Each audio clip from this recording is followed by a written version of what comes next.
जां जां हुई जीअरी। ही बेत जॾहिं बि पढ़ां थो मूंखे अॼु जे हिन जदीद दौर जो ही मज़ामती किरदारु शींहं जहिड़ो पोड़ो फैज़ मोहम्मद गबोल यादि अचे थो। जां जां हुई जीअरी विरची न वेठी, वञी भूअं पेठी सिकंदे खे सजणे। वो जब तक जिंदा रहा एक लम्हा भी वो थक हार कर नहीं बैठा।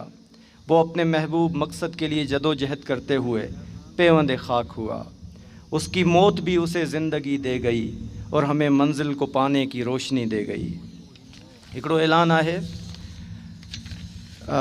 इंडिजिनस राइट्स अलायंस तरफ़ां ॻोठाणनि सां मिली करे बेरिया टाउन जे ख़िलाफ़ु ॻोठाणनि खे ज़ोरी लॾ कराइण जे हवाले सां जेकी कोशिशूं थियनि पियूं उन्हनि जे ख़िलाफ़ु बेरिया टाउन जे ख़िलाफ़ु थाणे में हिकिड़ी FIR दाख़िल कराइण जी कोशिशि कई, पर रियासत जॾहिं चोरनि जी साथारी बणिजी वञे त पोइ मज़लूमनि जी ॻाल्हि ॿुधण वारो कोई न हूंदो आहे। थाणे में FIR दाख़िल करण खां इनकार कयो वियो। उन सूरत में कोर्ट सां रुजू करे दरख़्वास्त कई वई आहे त FIR दाख़िल कराई वञे। इन हवाले सां 3 मार्च ते हियरिंग थींदी मलीर कोर्ट में। ऐं सभिनी दोस्तनि खे गुज़ारिश आहे त ॻोठाणनि सां गॾिजी बीहो, उन्हनि जो आवाज़ु बणिजो त जीअं अॻिते असां हिन आवाज़ खे पंहिंजे वधाए सघूं। ठटे खां आयल दोस्तनि खे कलमत वेलफेयर एसोसिएशन ऐं सिविल सोसाइटी सां ताल्लुक़ु रखंदड़ दोस्तनि खे असां हिते वेलकम था चऊं। साईं इलाही बख़्श बिकक साहब खे वेलकम चऊं था ऐं खेनि गुज़ारिश था करियूं त अची स्टेज ते वेहनि। ठटे जे सिविल सोसाइटी जे दोस्त अयाज़ लाशारी खे दरख़्वास्त आहे त उहे अची पंहिंजे ख़्यालनि जो इज़हार कनि। वक़्त जो थोरो ख़्यालु रखियो वञे, महिरबानी। कुलनि मथे कंध रखियो सॼूं रातड़ियूं, बिटाई सिंध वेठा रोअनि पाण में। सभ खां पहिरीं ही प्रोग्राम जो मुनक़द करायो आहे, आउं उन्हनि खे भलीकार थो पेश कयां। ऐं साॻी तौर ते मुंहिंजे साम्हूं वेठल मुख़्तलिफ़ इलाइक़नि खां कई आयल मुंहिंजनि भाइरनि ऐं मुंहिंजे भेनरनि खे भलीकार अस्सलाम वालेकुम। अॼु पाण हिकु उन शख़्स जे यादि में हिते वेठा आहियूं जेको को जागीरदार, सरमाएदार, वॾेरो ऐं बोतार न हो, पर जेका शइ उन वटि हुई उहा हुई जुरत, हौसलो, ख़ुददारी, ज़मीर। त सिर हलियो वञे पर धरती जो सौदो न कबो। इहा हिकिड़ी कमिटमेंट, उन कमिटमेंट जे थ्रू पाण सभु अॼु उन शख़्स ते ॻाल्हाइण जे लाइ हिते आया आहियूं। मूंखे घणी ख़बर न आहे त हिननि इलाइक़नि जी केतिरी पोज़ीशन आहे, पर जेतोणीकि सोशल मीडिया जो दौरु आहे, पाण सभु हिक ॿिनि सां कनेक्ट आहियूं त इहे रड़ियूं, कूकूं ऐं दाऊं ऐं सुॾका तव्हांजा असां ताईं पहुचनि था, असांजा तव्हां ताईं पहुचनि था। ऐं इहे तमामु ज़बरदस्त प्लेटफॉर्म आहे जो पाण सभु गॾु थी हिते हिक ॿिए खे ॿुधण ऐं ॿुधाइण जे लाइ आया आहियूं।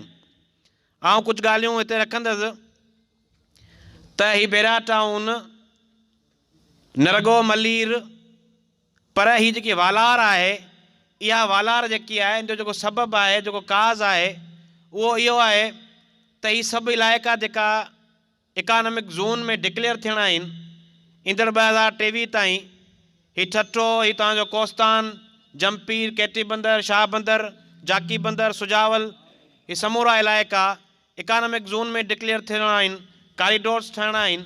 इन जे करे अॼु जी हुकूमत जेकी वेठी आहे उहा ऐं हितां जी इस्टेब्लिशमेंट जेकी आहे उहा हो चाहिनि था त क्रिमिनल कॉन्स्पिरेसी जे थ्रू हिकु साज़िश तहत असां हिननि इलाइक़नि खे, हिननि माण्हुनि खे लॾपलाण करायूं ऐं माण्हुनि खे वॾियूं लालचूं ॾेई हिननि खां ज़मीन ख़रीद कयूं त जीअं जॾहिं हिते प्लाज़ा ठहनि, त जीअं जॾहिं हिते मार्केटूं ठहनि, जॾहिं हिते इंडस्ट्रियूं लॻनि, त उन्हनि इंडस्ट्रियुनि मां सिर्फ़ु चंद जेका माण्हू आहिनि, सरमाएदार आहिनि, उहो फ़ाइदो वठी सघनि ऐं आम माण्हुनि खे जेको आहे धिके कढियो वञे। इन जो ताज़ो मिसाल तव्हांखे थरकोल प्रोजेक्ट मिलंदो। थरकोल प्रोजेक्ट में 49% जेको आहे उहो सिंध हुकूमत शेयर होल्डर आहे थरकोल प्रोजेक्ट में। जॾहिं उतां खां ब्रीफिंग वरिती वई त ख़बर पई त लोकल माण्हुनि खे मौजूदा हुकूमत उतां जूं ज़मीनूं ख़ाली करायूं ऐं उतां जूं ज़मीनूं जंहिं ख़ाली न कयूं त उन्हनि खे वॾियूं लालचूं ॾेई उहे ज़मीनूं ख़रीद कयूं हुयूं ऐं 22 किलोमीटरनि जे अंदरि सलामकोट खां जेको आहे थरकोल प्रोजेक्ट जी जुरिसडिक्शन जे अंदरि समूरियूं जेकियूं ज़मीनूं हुयूं उहे फवायूं हुयूं ऐं पोइ उन ज़मीननि खे वरी महांगे दाम ते खपाए ऐं उनखे जेको आहे शेयर होल्डर हुकूमत थी वई रही। हो साॻी तौर ते हिते बि चाहिनि था। नंढड़ा अंग अखर इहे बि आहिनि त जीअं तव्हां वटि हिते बेरिया टाउन आहे, साॻी तौर ते असां सां जेका कोस्टल बेल्ट जा जेका माण्हू हुयूं, जेका साहेली पट्टी जा माण्हू हुयूं, उन्हनि जी मौजूदा वक़्त में 1,24,000 एकड़ ज़मीन जेकी असांखां फबाई वई आहे कूड़नि खातनि जे तहत ऐं हिकु ज़बरदस्त जेको आहे साज़िश जे तहत। ऐं साॻी सूरत हाल असांजी कोस्तान जे ऐं जमपीर जे दोस्तनि सां बि आहे। मौजूदा वक़्त में जेका असांखे अंग अखर मिलिया आहिनि कोस्तान जे हवाले सां, उहे 40,000 एकड़ ज़मीन सिर्फ़ु 5 खां 8 महीननि जे अंदरि जेको आहे उहो हुकूमती सित सां ऐं ब्यूरोक्रेसी गॾिजी जेको आहे उहो मिलीमेट कई आहे।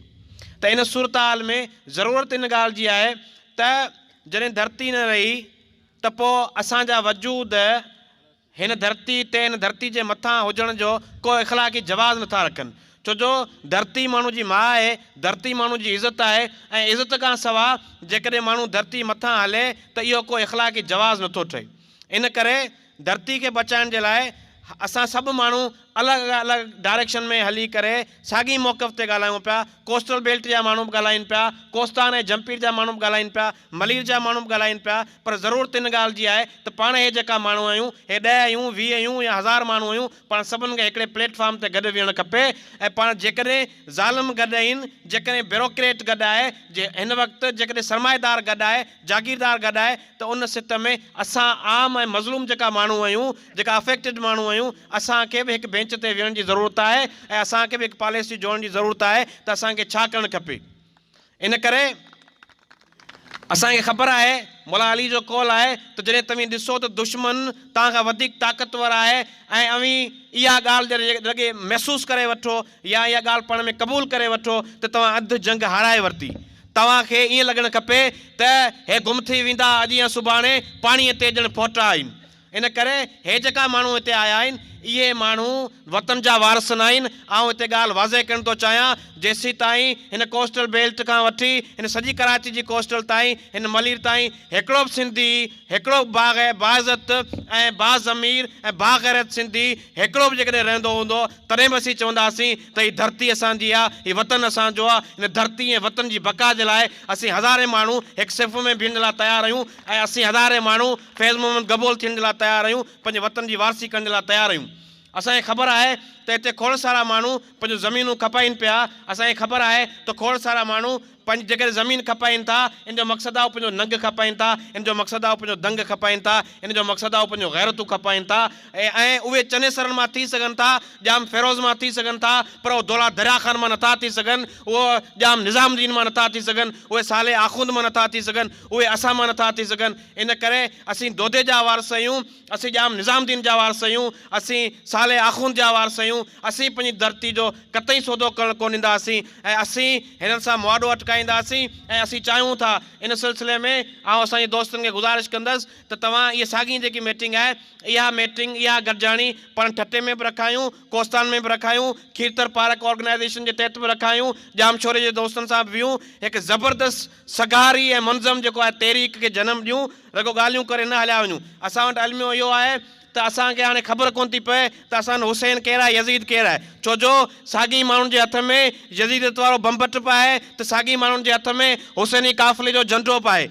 हाणे सभु माण्हू आङुर कटाए शहीदनि जी लिस्ट में नालो लिखाइण था चाहिनि। इन करे उहो सफ़बंदी करणी पवंदी असांखे त असां मां केरु आहे, असांजो जेको न आहे उहो असांजो न आहे, जेको असांजो आहे उहो असांजो आहे, जेको असांजो आहे त उहो असां सां गॾु हले, क्लियर थी हले, मुनाफ़िकी छॾे हले। जेकॾहिं मुनाफ़िकी ख़तमु थींदी तॾहिं पाण धरती खे बचाए सघूं था। छो जो हीअ धरती जी ॻाल्हि आहे, हीअ मिटी जी ॻाल्हि आहे। हिन धरती जे लाइ, हिन सिंध जे, हिन पट्टी जे हज़ारनि न लखनि माण्हुनि शहादतूं ॾिनियूं हूंदियूं, हज़ारनि सालनि जो तसर मुसलसल आहे इहा धरती।